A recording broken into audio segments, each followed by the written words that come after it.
buenas tardes. Estamos en Conciencia Médica del Diario TV Multimedia de la Torre Digital del Diario de Chiapas.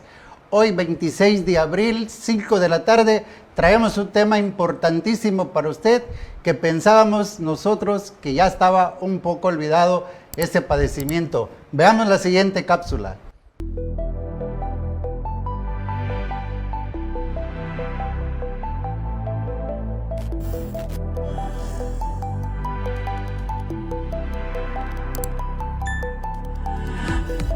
Es imposible conocer la incidencia y la prevalencia de la tuberculosis antes del siglo XIX, aunque se estima que se trata de una de las primeras enfermedades descritas en humanos con una antigüedad cercana a los 20.000 años. La tuberculosis es una enfermedad causada por la bacteria Mycobacterium tuberculosis. Esta bacteria ataca por lo general a los pulmones, pero también puede atacar otras partes del cuerpo como los riñones, la columna vertebral y el cerebro.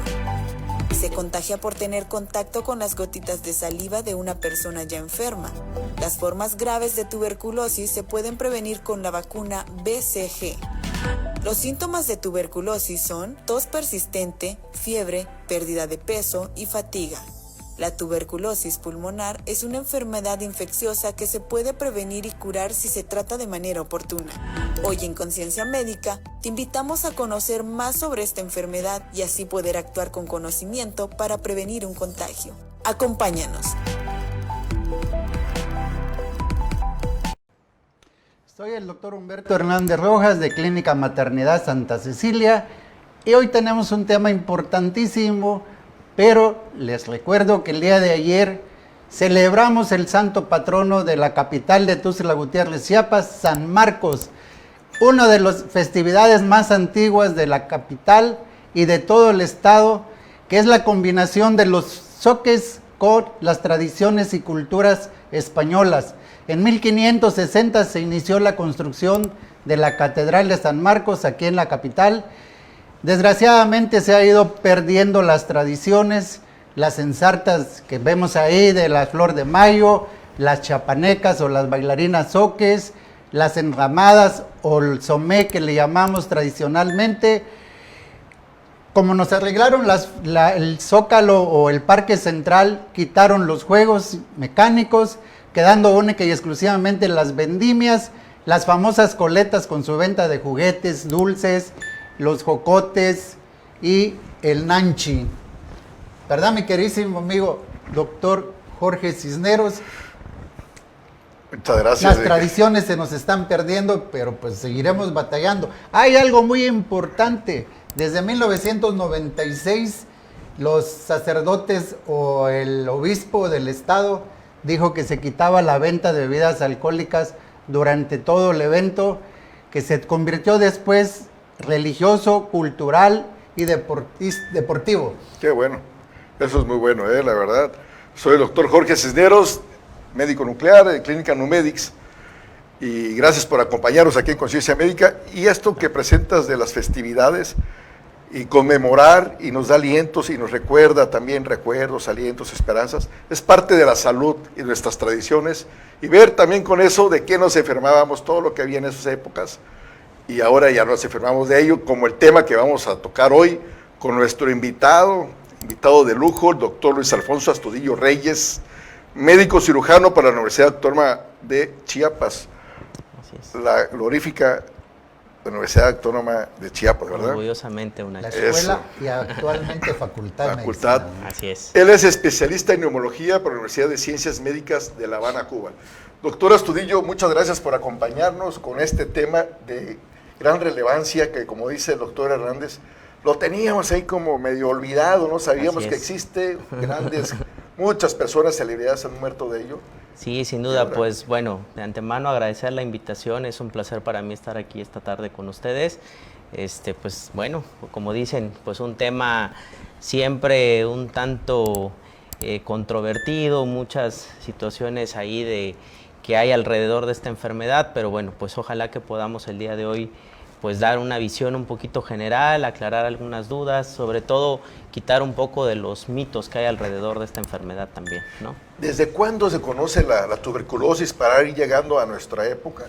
Pues realmente esta ha sido una enfermedad que ha estado con nosotros pues prácticamente desde el principio de la historia, ¿no? Realmente nunca se ha podido ver exactamente, saber exactamente cuándo surgió esta enfermedad. De hecho, nosotros consideramos que la tuberculosis es una de estas bacterias pues que ha sobrevivido al paso del tiempo, ¿no? Justamente es una bacteria que se ha adaptado a una serie de cambios, tanto climáticos, a la misma evolución del ser humano, y que pues obviamente ha estado con nosotros prácticamente desde principios de nuestra misma historia, ¿no? Una bacteria sumamente resistente y adaptativa, ¿no? A estos mismos cambios. Va evolucionando junto con la humanidad, ¿no? Y con los tiempos. Así es, sin duda. Desde la época de los dinosaurios. Así es, pues realmente es una enfermedad que es muy curioso porque muchas veces, como mencionábamos, creemos que es una enfermedad que ya está erradicada o que ya a veces no se habla tanto. Digo, pues a menos de 2 años para acá, pues prácticamente todo ha sido COVID, ¿no? Y muchas enfermedades quedaron en el olvido. Sin embargo, ha sido una enfermedad que está presente y que justo a pesar de la evolución misma de la medicina y de los avances que tiene la medicina, pues todavía no hemos logrado un control óptimo de esta enfermedad. Incluso en el tratamiento seguimos usando fármacos pues, que vienen desde muchísimos años atrás y seguimos sin encontrar todavía otras opciones justamente de tratamiento para esta enfermedad. ¿Y cuál es la manera más frecuente que una persona se puede contagiar? Claro, pues aquí lo importante de dar a conocer sobre esta enfermedad es que es una enfermedad que se transmite principalmente de persona a persona. Es decir, el contagio normalmente se da por alguna persona que está infectada, que al momento de tener tos, principalmente con expectoración, pues expulsa justamente estos bacilos y es ahí donde se disemina la enfermedad. Es principalmente la vía más frecuente de contagio, no es la única. También puede ser a veces pues por compartir objetos que la persona haya estado en contacto, obviamente por transfusiones sanguíneas, incluso se ha llegado a ver incluso a través de transmisión sexual, ¿no? O sea, realmente la vía de contagio es muy diversa, pero la principal es principalmente de persona a persona y sobre todo aquellas personas que están muy sintomáticas, es decir, aquellas personas que están con mucha tos y que están expulsando los bacilos, principalmente pues es la principal vía de contagio, ¿no? Antes se consideraba la enfermedad de la pobreza, ¿no? La gente marginada. Antes. Exactamente. Ahorita ya no. No, ya no. No le importa sexo, no le importa religión ni nada, va barriendo parejo, ¿no? Sí, sin duda es una enfermedad que no distingue raza, no distingue género, no distingue religión. Como bien dice doctor Humberto, pues hace mucho tiempo pues era una enfermedad, incluso que había muchos mitos alrededor, ¿no? Incluso existían estos grandes centros, ¿no? Sí. Donde incluso a los pacientes con tuberculosis se les aislaba y una de dos, o salían recuperados o salían pues ahora sí que cuando fallecían, entonces ya no volvían a tener contacto, ¿no? Es una de esas tantas mitos y estigmas que han existido alrededor de esta enfermedad. Incluso actualmente los pacientes que diagnosticamos con tuberculosis, pues a veces es lo primero que nos preguntan, ¿no? Oiga, ¿puedo seguir teniendo contacto con mi familia o me tengo que aislar, me tienen que prácticamente dar mi plato, mi vaso e irme a otro lado, ¿no? Y bueno, justamente es algo de lo que tratamos también de decirles, pues que no es tan así, sí se tienen que tener algunas medidas de higiene justamente para no diseminar esta enfermedad, pero ya realmente eso ya ha quedado un poco en el olvido, ¿no? Ese tipo de manejos y de estigmas, ¿no? Hacia los pacientes con tuberculosis, ¿no? Yo me acuerdo que donde está el Hotel María Eugenia ahorita, aquí en Avenida Central y Cuarta Oriente, creo que es, ahí estaba el centro antituberculoso. ¿Dónde está Y donde estaba el cine Vistarama, había un famoso cine Coliseo. Estábamos como de 8 años, 10 años. Y nos pasaba a mi mamá para ir al cine. Y decía, respiren profundo, porque aquí están todos los enfermos que lo pueden llegar a matar a ustedes. El centro antituberculoso. Incluso pasábamos, respirábamos y corríamos pues, porque no íbamos a aguantar el gran monstruo que estaba ahí en la esquina. Incluso fíjese que cuando surge casi a principios de la especialidad de neumología, pues justamente la especialidad se llamaba neumotisiología, porque justamente tisis viene pues por el significado de tuberculosis, y justo era porque era ver la parte pulmonar y aparte era como ver la parte de la tuberculosis, entonces incluso eran neumotisiólogos, ¿no? Y para saber ahorita la etimología, ¿no?, también de la enfermedad, por eso lo vamos a comentar regresando Claro a este sí. corte.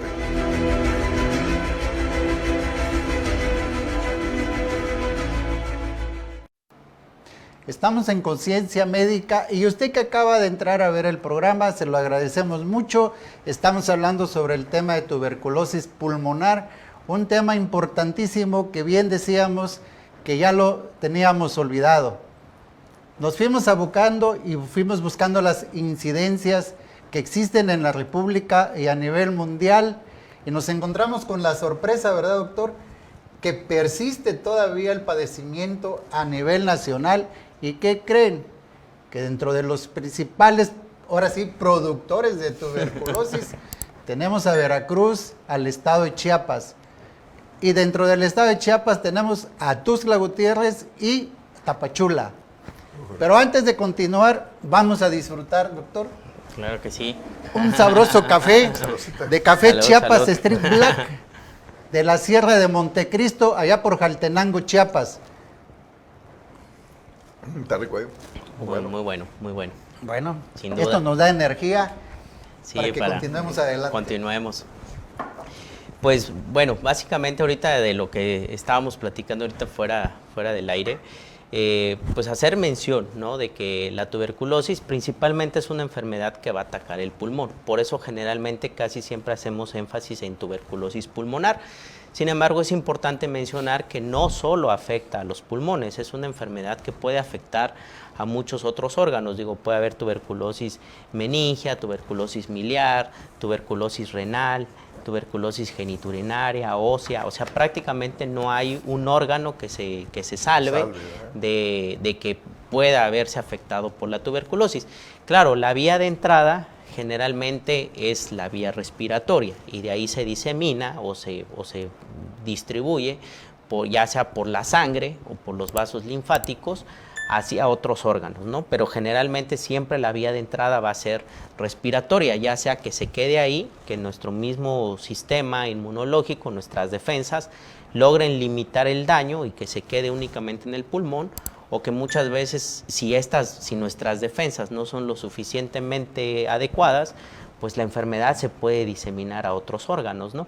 Aunque claro, generalmente esta es una enfermedad que se asocia o se relaciona mucho un poco con una baja de nuestras defensas, es decir, lo vemos mucho en pacientes, por ejemplo, diabéticos, hipertensos, que toman algún tipo de inmunosupresores, es decir, medicamentos que van a bajar nuestro sistema inmunológico, ya sea por alguna enfermedad, por ejemplo, reumatológica, en fin, ¿no?, o en algunos pacientes con cáncer.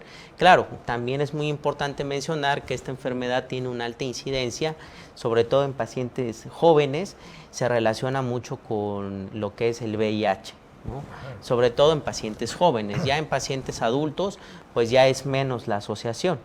Pero bueno, siempre hay que tomarlo en cuenta, ¿no? Por fortuna yo tengo la posibilidad, pues ahora de ser docente también de la Facultad de Medicina y siempre les comento a mis alumnos, pues de que siempre la tuberculosis la tenemos que tener presente, ¿no? Siempre en el argot médico, siempre hemos dicho que la tuberculosis es la gran simuladora, ¿no? Esta enfermedad que realmente cualquier lesión radiológica puede ser tuberculosis. O sea, claro, tampoco con esto quiero que la gente diga o piense que necesariamente todo es tuberculosis, pero realmente cuando tenemos la sospecha clínica, es decir, generalmente los pacientes acuden porque tienen una tos persistente, que generalmente puede ser con flemas, pueden tener una falta de aire, ¿no? y se puede asociar con algunos otros síntomas más sistémicos, le decimos nosotros, como puede ser fiebre, que generalmente la vemos en las tardes, o sea, es una fiebre vespertina. Generalmente hay pérdida de peso involuntaria, o sea, los pacientes notan que están bajando mucho de peso sin realmente estar haciendo algo para bajar de peso, ¿no? Y en general, pues es ahí cuando nosotros sospechamos.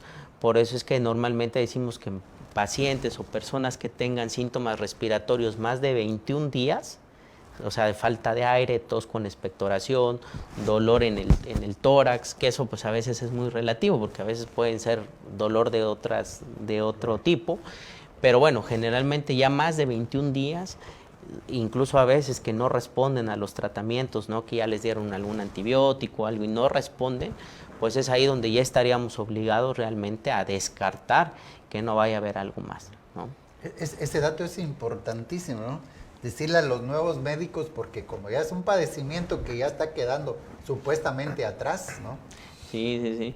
Lo vamos encasillando como un proceso alérgico. Estoy escuchando y voy viendo ese panorama que todos decimos, es un proceso alérgico. Sí, porque ya no estamos pensando en la tuberculosis. Ya no lo pensamos. Pero hay un repunte, ¿no? Sí, pues justamente ahorita digo, no sé a qué se deba, pero realmente este último mes, a menos en lo personal, ¿no? En lo que es la consulta, he visto realmente muchos casos de tuberculosis. Y yo siempre tengo una frase que se la digo a mis alumnos y se la digo a mis pacientes, que es el hecho de que uno no puede diagnosticar pues aquello en lo que uno no sospecha, ¿no?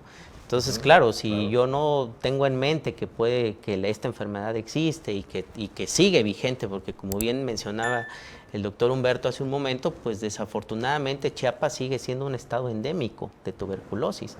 Realmente estamos todavía lejos de pensar en que la enfermedad está erradicada, ¿no? Y finalmente somos uno de los estados con mayor incidencia de tuberculosis y entonces siempre debemos de tenerlo como un diagnóstico diferencial, ¿no? También se mencionaba antes, yo creo que es vigente, ¿no? El estado nutricional, aunque ahora que hay tantas dietas, que hemos hablado mucho en el programa sobre las dietas, también hay personas que tienen un exceso de dietas para bajar de peso. Ellos serían personas que se volverían vulnerables para...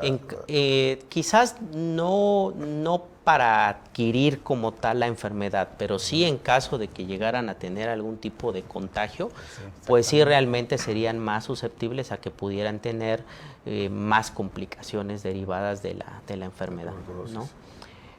Aquí también pues a veces cabe mencionar que en general pues a veces creemos que es una enfermedad que se puede diagnosticar, digamos, con cierta facilidad, pero hay ocasiones en que no es así, ¿no? Entonces, como a veces como primera herramienta, tenemos un estudio que se llama baciloscopía, que pues básicamente consiste en hacerle al paciente que de la flema que expulsa, lo lleve a analizar. Generalmente se piden 3 muestras durante 3 días consecutivos y es ahí donde a través del laboratorio pues los químicos pues nos reportan si hay o no hay la presencia del bacilo de la tuberculosis. Y con eso normalmente podemos hacer el diagnóstico. Sin embargo, cabe mencionar que este es un estudio y eso es muy importante también a veces, sobre todo con los médicos de primer contacto, los médicos que están, pues a veces de primera, pues valga la redundancia, de primer contacto, que sepan que no necesariamente las baciloscopías son 100% definitivas, ¿no? Positivas, ¿no? Exacto, más o menos la sensibilidad de una baciloscopía básicamente es un 60%. Quiere decir que 4 de 10 pacientes probablemente se nos escapan, ¿no? Entonces, el hecho de que una baciloscopía dé negativa no necesariamente descarta la enfermedad.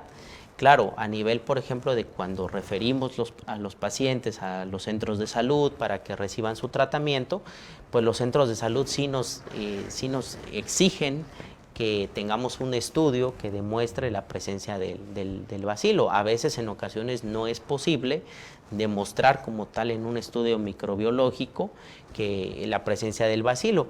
Y ahí muchas veces ya tenemos que optar por hacer otra prueba que es como la más sensible y específica, que es una PCR que se llama, normalmente de la misma muestra que el paciente arroja, la flema, pues se manda a analizar, nada más que aquí desafortunadamente en el estado pues no contamos con PCR. No estés diciendo eso. Aquí tenemos todo. No, entonces pues normalmente se toman las muestras y se mandan, ¿no? Se mandan a analizar, se mandan normalmente a la Ciudad de México y pues ya una vez que tengamos el resultado pues ya se canaliza a los pacientes. ¿Y la famosa prueba de la tuberculina todavía se hace? Todavía existe, todavía se hace, pero es muy importante, qué bueno que lo comenta, doctor, porque ahí realmente hay mucha, digamos que a veces nos confundimos. La prueba de la tuberculina no es una prueba para hacer diagnóstico de tuberculosis. Normalmente esta prueba consiste en la aplicación de una sustancia que se aplica en el brazo y que normalmente se deja y a los 3 días, es decir, a las 48, 72 horas, se mide y se genera una especie de roncha. Eso se hace en el brazo. Eso lo único que a nosotros nos dice es si uno ya estuvo expuesto o no al bacilo, pero no quiere decir que uno esté enfermo. En general se estima que el 95% de las personas alguna vez en nuestra vida ya estuvimos expuestos al bacilo. Sin embargo, no quiere decir que estemos enfermos, ¿no? Entonces, esto más que nada se hace como un estudio diferencial, sobre todo en los estudios de contacto, le llamamos nosotros. Quiere decir que si yo doy positivo a la tuberculosis, mis contactos estrechos o cercanos, es decir, mi familia, mi pareja, mis hijos, quien viva conmigo, les tengo que hacer una prueba para ver si no los contagié, si no están infectados. Entonces es a ellos a los que normalmente les mandamos a hacer la prueba de la tuberculina. Y es ahí donde desafortunadamente también muchos pacientes se nos van. ¿Por qué? Porque muchas veces nos abocamos a tratar al enfermo y nos olvidamos de que los contactos pueden estar infectados. Entonces básicamente es ahí donde la tuberculina tiene una utilidad para saber a quién de los contactos les debo de dar algún tipo de tratamiento preventivo, ¿no? Yo puedo ser portador asintomático. Nunca me voy a enfermar. Así es. Pero ahorita que estamos platicando a través de la saliva, los voy a enfermar a ustedes dos. ¿Cómo sé que yo tuve la culpa? ¿Haciéndome las pruebas de VAR? Sí, normalmente ahí pueden haber pues distintos escenarios, justamente como dice. Puede ser que uno sea asintomático o que esté uno infectado, más no enfermo. Vuelvo, digamos, a repetir eso. Entonces, normalmente el que esté infectado, normalmente no es contagioso, en general. Okay. ¿Por qué? Porque quiere decir que nuestras defensas, nuestro sistema inmunológico pudo contener al bacilo.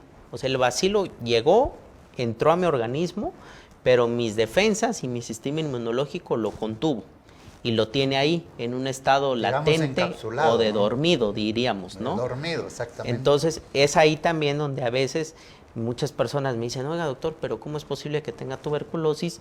Pues si no hay nadie a mi alrededor, ¿no? Pues no he estado en contacto con nadie, entonces... En algún momento se contagiaron. Exactamente. Pero esto lo continuamos después del corte. Por supuesto. Y continuamos con el tema de tuberculosis pulmonar, un tema importantísimo porque ha ido a la alza a nivel mundial. La Organización Mundial de la Salud refiere que hubieron 10.600.000 de contagiados a nivel mundial, con 1.600.000 fallecidos.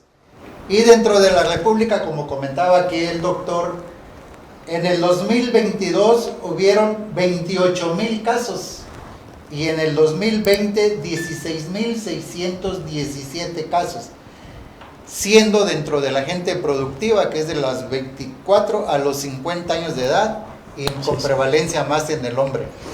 Estábamos viendo lo del que contagia o no contagia, si es portador asintomático o no.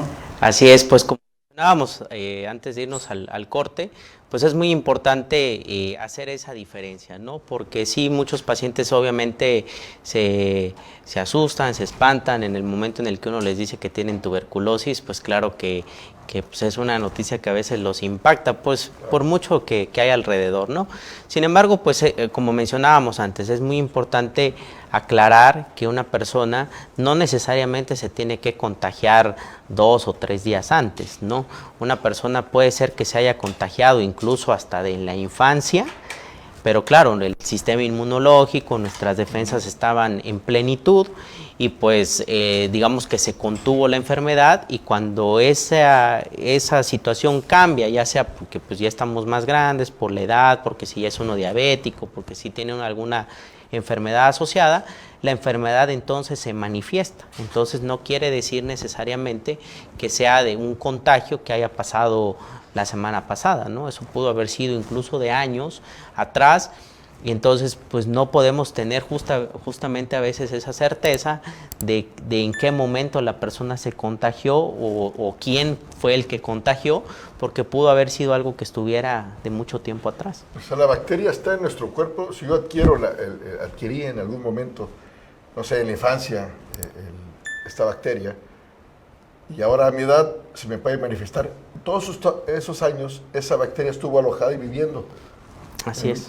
Y mientras no se desarrollaba, no pasaba nada, ¿no? Exactamente. Eso se llamamos nosotros una fase latente de la enfermedad, es decir, la bacteria, como bien mencionaba, estuvo ahí. Simplemente vuelvo a repetir, pues nuestras defensas estaban en plenitud, la contuvieron y ahí estuvo la bacteria hasta que encuentra los medios ideales para entonces manifestarse y ya desarrollar ahora sí propiamente la enfermedad. Si, por ejemplo, yo me vuelvo diabético, tengo la bacteria ahí frenada por mis defensas, ¿no? Así es.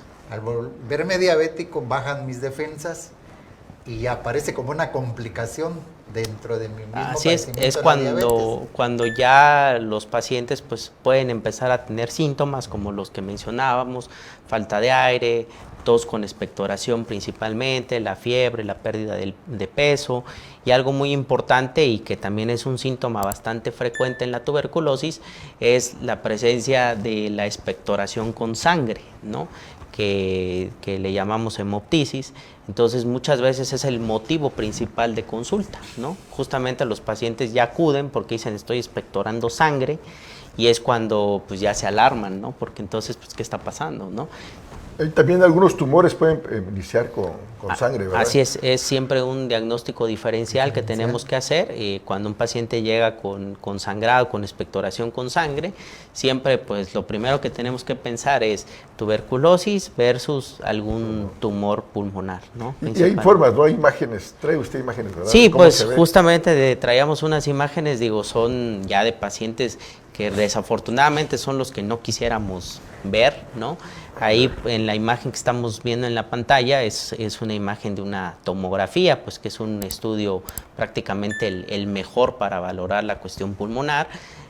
Pues ahí a las personas que nos estén viendo podemos ver pues realmente un daño pulmonar muy severo, todas esas imágenes blanquecinas que vemos sobre todo en el pulmón derecho, que sería la izquierda de la pantalla, pues prácticamente todas esas imágenes blanquizcas que vemos es el daño que generalmente puede llegar a provocar la tuberculosis. Ahí vemos otro corte donde vemos cómo todo el pulmón derecho está sumamente comprometido, ¿no? Prácticamente son pacientes que tienen una falta de aire importante, que tienen tos con expectoración.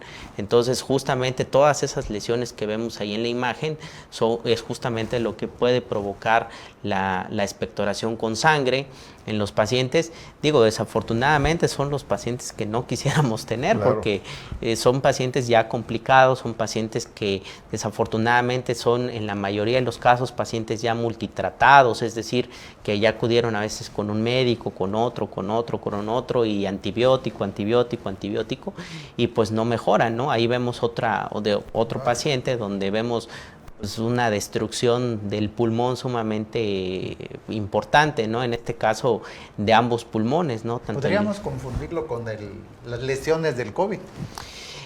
Podría ser un diagnóstico diferencial, nada más que, por ejemplo, en el caso de aquí, no sé si se logra observar en la parte, sobre todo del pulmón derecho, izquierda de la pantalla, vemos una imagen ahí como un agujero, llamémosle coloquialmente, ¿no? Una imagen negro ahí como un agujero que llamamos nosotros una imagen cavitada, que es prácticamente la imagen típica o más frecuente que vemos en la tuberculosis.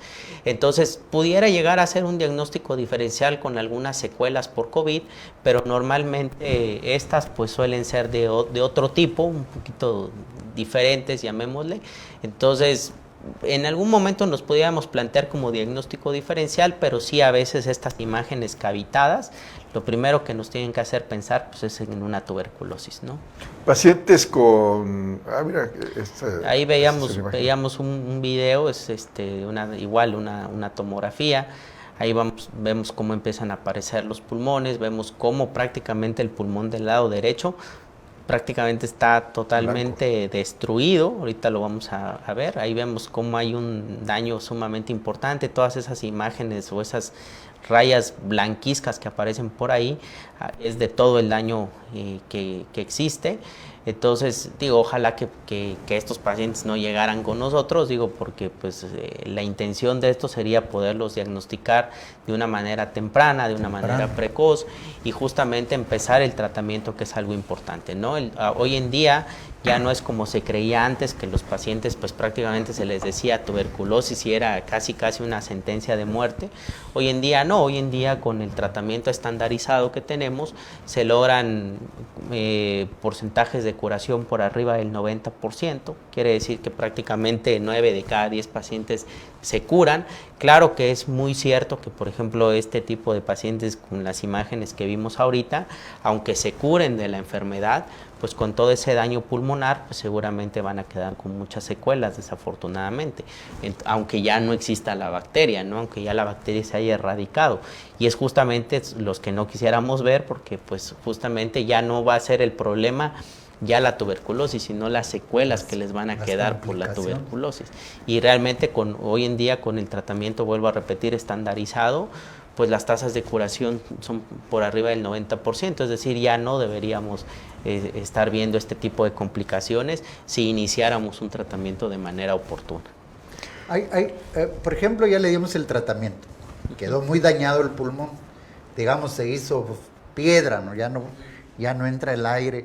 ¿Se puede mandar a rehabilitación pulmonar o de plano ya lo dejamos así? No, normalmente la rehabilitación es fundamental, ¿no? Muchas veces nos olvidamos de esa parte, pero es muy importante. Yo siempre les digo a mis pacientes, prácticamente el 50% es el tratamiento y el 50% es la rehabilitación. Claro, estos pacientes van a quedar con una limitación al aire, al flujo de aire, llamémosle así, y la rehabilitación ahí juega un papel fundamental para tratar de recuperar parte de la función pulmonar perdida, y es ahí donde sí tenemos que hacer mucho hincapié en la rehabilitación. Dentro de la rehabilitación, ¿se pueden quedar ya los esteroides por inhaladores para uso crónico? En algunos casos sí lo hemos llegado a usar, sobre todo para la parte un poco de los síntomas de los pacientes. Es decir, si el paciente queda con mucha falta de aire por la misma limitación que le va a provocar el daño pulmonar, sí podemos hacer uso de los inhaladores que combinan ciertos grupos farmacológicos que van a ayudar a que el paciente por lo menos no esté con mucha falta de aire principalmente, y sí los podemos usar sin duda, y también nos ayudan sobre todo al tema también de la rehabilitación para también ir recuperando un poquito de esa función pulmonar. Incluso también se puede llegar a usar, ahí sí ya queda mucho a veces al criterio de cada médico y la formación que cada uno haya tenido, en cuestión de usar un poquito de lo que son esteroides sistémicos, ¿no? Es decir, estos desinflamatorios que van a actuar a nivel general. Incluso a veces se pueden llegar a usar por periodos cortos de tiempo para no deprimir más el sistema inmunológico. Voy a hacer un efecto de rebote, ¿no? Exactamente, pero sí a veces por corto tiempo sí lo podemos llegar a usar, sobre todo para coadyuvar y ayudar un poquito en el tema de la rehabilitación. Doctor, hay dos preguntas, pero las vamos a hacer regresando del corte. Por supuesto.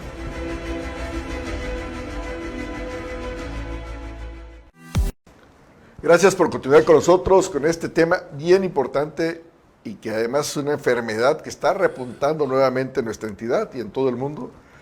Y Cristina Hernández nos hace unas preguntas. Dice, doctor, buenas tardes, aunque esté vacunada, ¿me puede dar tuberculosis? Sería la primera pregunta. Ok.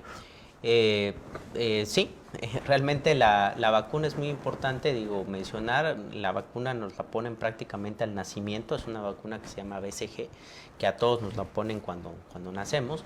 Sin embargo, esta vacuna lo que nos protege es de no desarrollar una forma grave de la tuberculosis, es decir, principalmente una tuberculosis meningia, alguna forma un poquito más grave de la enfermedad. No nos protege o no nos exime de tener la tuberculosis pulmonar en algún momento de nuestra vida. Entonces, sí, aunque todos estamos prácticamente vacunados de nacimiento, sí nos puede dar tuberculosis en algún momento. Tal vez no tan agresiva, ¿verdad? Pero sí, justo lo que previene únicamente la vacuna es no desarrollar la forma grave de la tuberculosis, es decir, estas formas que afectan fuera del pulmón, como sobre todo, por ejemplo, a nivel del sistema nervioso central y todo, que son formas graves de la enfermedad, ahí nos protege, pero no de desarrollar una enfermedad, una tuberculosis pulmonar. Pulmonar propiamente. Otra pregunta que nos hace Cristina es, si a alguien le da tuberculosis, ¿es probable desarrollar algún tumor? No directamente relacionado por la tuberculosis, es decir, no que la tuberculosis vaya a provocar que se le forme algún tumor en alguna parte, simplemente que si estamos hablando de que si hay un componente genético, predisposición genética, familiares que hayan tenido algún tipo de cáncer, asociado a que, bueno, si le dio tuberculosis, muchas veces asumimos que hay una inmunocompetencia, es decir, nuestro sistema inmunológico no está al 100%, y tiene los factores de riesgo, pues pudiera desarrollar algún tipo de tumor, pero no directamente por la tuberculosis. Y otra, ahí ya sería independiente. Que también la considero importante es, si a un familiar le da tuberculosis, ¿qué cuidados debe tener las demás personas que viven en el mismo hogar? Generalmente si la persona está muy sintomática, es decir, está con mucha tos, con mucha expectoración, sí, normalmente ahí sí les decimos que pues de preferencia traten de aislarse un poco, hacer hincapié. Ahorita con el tema de COVID tuvo mucho auge el uso del cubrebocas, pero en este caso de la tuberculosis sí se tiene que usar cubrebocas, sí, repito, si la persona está principalmente con mucha tos, ¿no?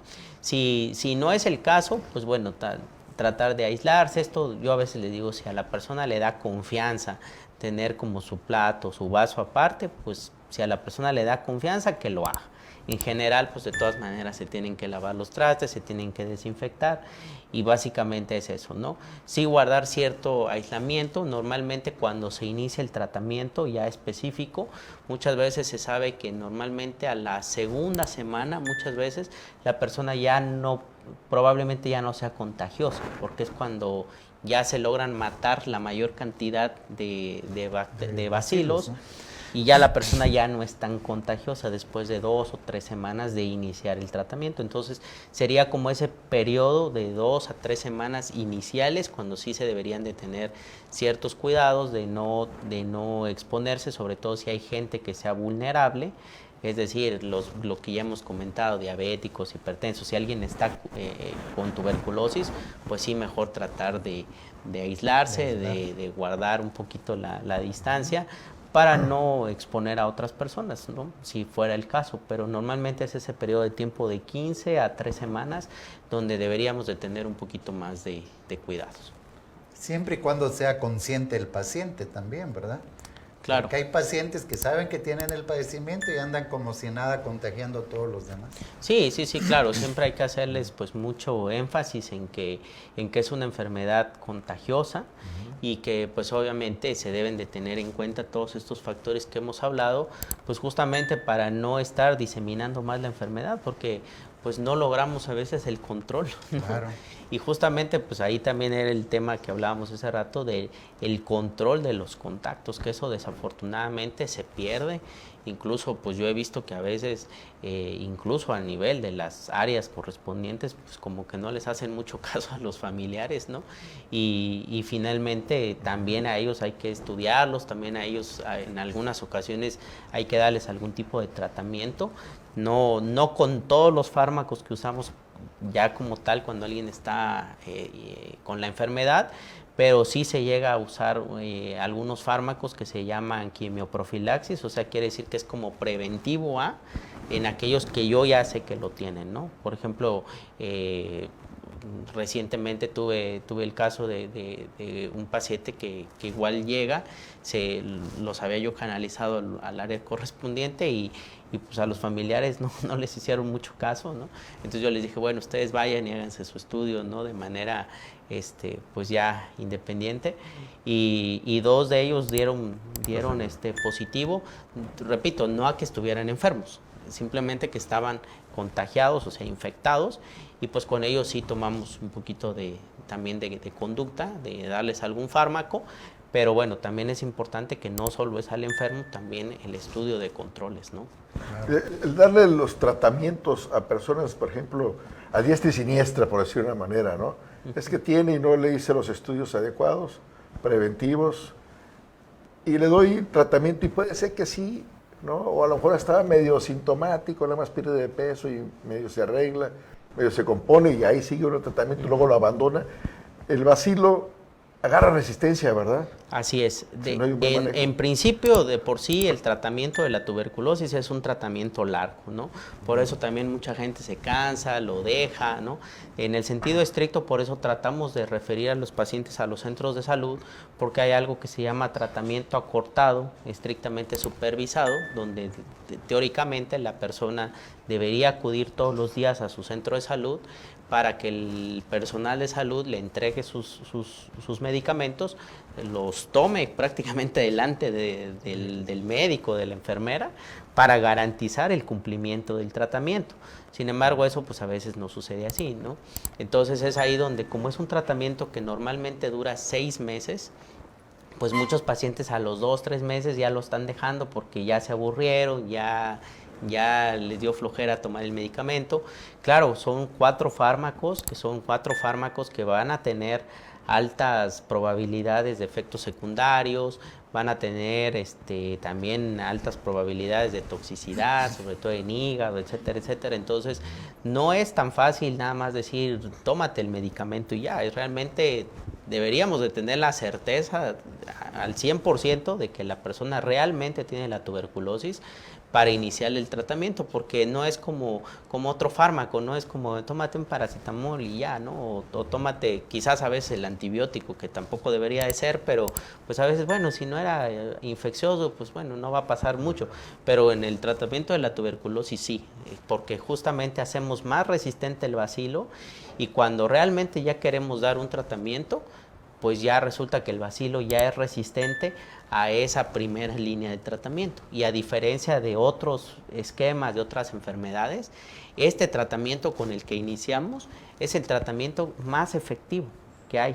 O sea, si este tratamiento ya no me funciona, un segundo esquema, un tercer esquema va a ser cada vez menos efectivo y más tóxicos. O sea, son fármacos mucho más tóxicos, y si de por sí los de primera línea estamos diciendo que no están libres de efectos secundarios, pues los de segunda, los de tercera línea mucho peor, ¿no? Entonces, realmente el primer esquema de tratamiento con 4 fármacos es el que ha demostrado la mayor efectividad. Claro, también cabe mencionar que en México nos hemos quedado un poquito rezagados en eso, porque ya en otros países del mundo ya se están armando nuevos esquemas de tratamiento, por ejemplo, Brasil, Argentina. Seguimos usando la streptomicina.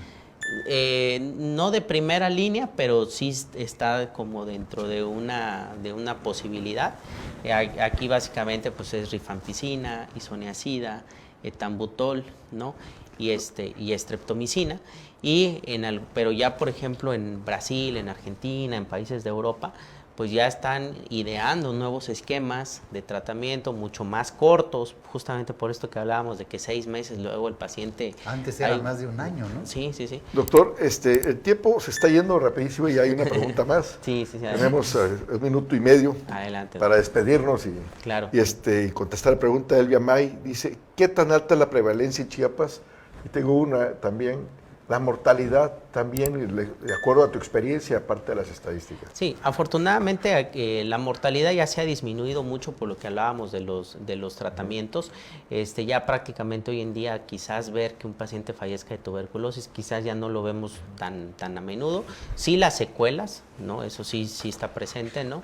Pero que ya lleguen como tal a fallecer ya realmente es muy raro, ¿no? En lo personal yo no he tenido la experiencia de que un paciente fallezca directamente por tuberculosis, ¿no? Sí, complicaciones, pero bueno, en general que fallezca no. Y en Chiapas es uno de los estados, ¿no?, que más... En Chiapas sí, Veracruz, tenemos Chiapas, Veracruz, son de los estados, parte por ejemplo de Chihuahua, pero sobre todo esta zona como de los Tarahumaras, Estado de México, también hay algunas partes con alta incidencia, pero Chiapas, Oaxaca, Guerrero, pues casi siempre somos los tres que estamos metidos en todas las cosas, a veces no tan buenas que quisiéramos, ¿no? Pues doctor, el tiempo se está yendo y la hora se fue, como platicamos Sí, en el inicio, rapidísimo. Bueno, pues nos despedimos tristemente porque no terminamos el tema. Pero vamos a continuar el próximo miércoles con enfermedades intersticiales del pulmón de post-COVID. Si le dio COVID, ¿qué complicaciones hay? Aparte de otras complicaciones que hay en pulmones, otras Claro que enfermedades. sí. Hablando del COVID y de las complicaciones del COVID y sobre todo del corazón, digamos, ¿no? Hay que ver nuestro presidente que le vaya bien, porque si le va bien a nuestro país y que sane. Supuesto. Y que en realidad sea un padecimiento tranquilo que tiene. Pues no es el momento para que él se vaya, ¿no? No, pues ojalá que por ahí Que muchos... se quiera hacer cuentas también. Sí, Todos. por ahí muchos andan deseando cosas malas, pero pues ojalá que se recupere. Ni como ser humano, ni como presidente. ¿no? Claro, Claro, debe de estar bien con su familia. Bueno, pues muchas gracias, doctora Astudillo Reyes, por estar con nosotros y agradecemos el contrario. tiempo. Y pues por lógica lo vamos a tener el próximo miércoles para seguir hablando sobre los temas. Y recuerde que nosotros le traemos la ciencia. Y usted haga conciencia. No se olvide, próximo miércoles 5 de la tarde y a las 7 de la noche tenemos Chiapas al cierre con Efrén Meneses, el Flaco de Oro. Nos Muchas vemos. gracias. Hasta luego.